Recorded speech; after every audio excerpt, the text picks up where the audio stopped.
The unspoken welcome. No one was worried at first. The minivan lulled them into a false sense of security. Normal has a certain taste and color. It's a perfume that lingers. The neighbors sniffed at the air. The house looked the same as everyone else's. The beauty of the homeowners association's iron fist over the subdivision. The tan porches blurred into eggshell garages that contrasted subtly with the off-white of the doors, all with more pigment than the residents of the community.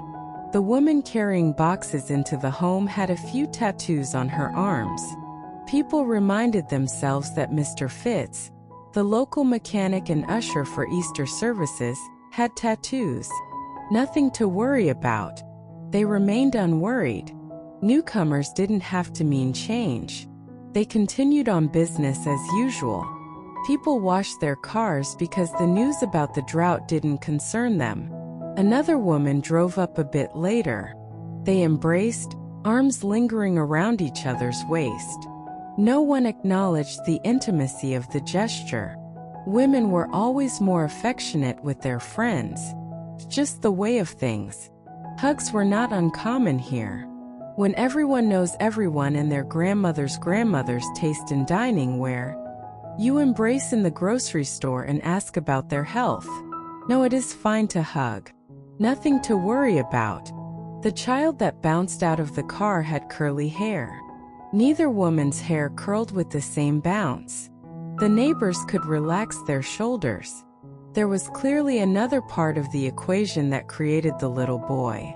All was well. All was normal. Sounds of happiness wafted from the home. The neighbors heard laughter. The laughter that comes from pure exasperation when a child just won't nap. The laughter that comes when your only options are to laugh or cry because the dog ate the chicken right off the stove. A whole life was being lived inside the home, but the neighbors could not pin it together. No, it is not that they couldn't. They wouldn't. They wouldn't think of it. They continued to believe that their small slice of the world would remain unchanged. The local banker liked his mornings. Most people came to the bank before too much of the day passed them by. He liked human interaction. He found comfort in the banality of chit-chat. As he cleaned his already meticulous front counter, the front doorbell chimed. A familiar stranger walked in. She must be the new neighbor that he'd heard about, the one no one was talking about.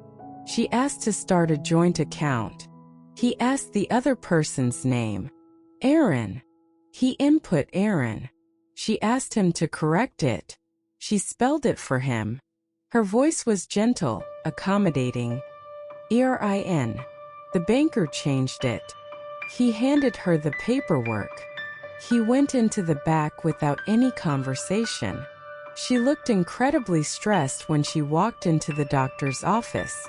The child in her arms had that glazed, feverish look with flushed cheeks and droopy lids.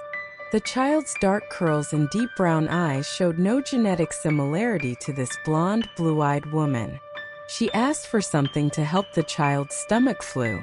She had that frazzled look of mothers who can't take away their child's pain. The doctor had seen the look a million times. Normally, he would put a hand on the woman's shoulder and say that all kids get sick. She was doing the best she could, that she was a good mother, that the flu would pass. He just couldn't. Not after everything he'd heard.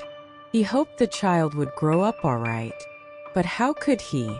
Did we make the right decision moving here? It was the kind of vulnerable question one can only ask under the cover of darkness.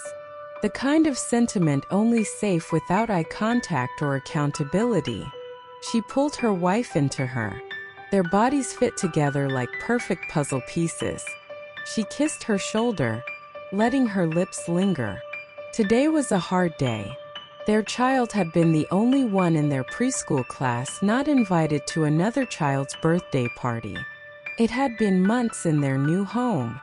They'd moved here with all the optimism of pioneers exploring the Wild West.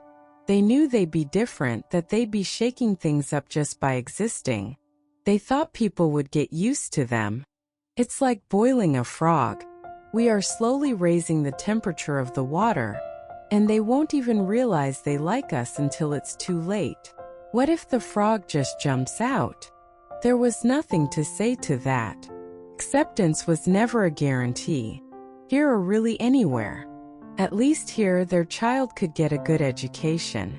They could afford a house with a yard. They'd been priced out of the places that would accept them, so they paid the emotional tax here instead. Mrs. Oglethorpe had lived on the outside of town all her life. She'd worked as a maid in most of the large homes that dotted the streets.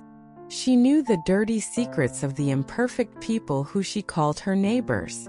Everyone treated her with a mildness. No one was overtly rude or blatantly racist, but she was the fly who'd fallen into a bowl of milk. She wore her difference wherever she went. She'd seen the cold stares, the subtle rejections of those new neighbors. She understood it, but she also didn't. She had nowhere else to go. They chose this place. Regardless of that insanity, she parked her car next to the minivan. She got out and walked up to the front door. Before she could even knock or ring the bell, the dog started barking. One of the women opened the door, a confused smile on her face. Had anyone ever come to their home? Mrs. Oglethorpe handed her the pie she made. "Welcome to the neighborhood." The woman smiled at her.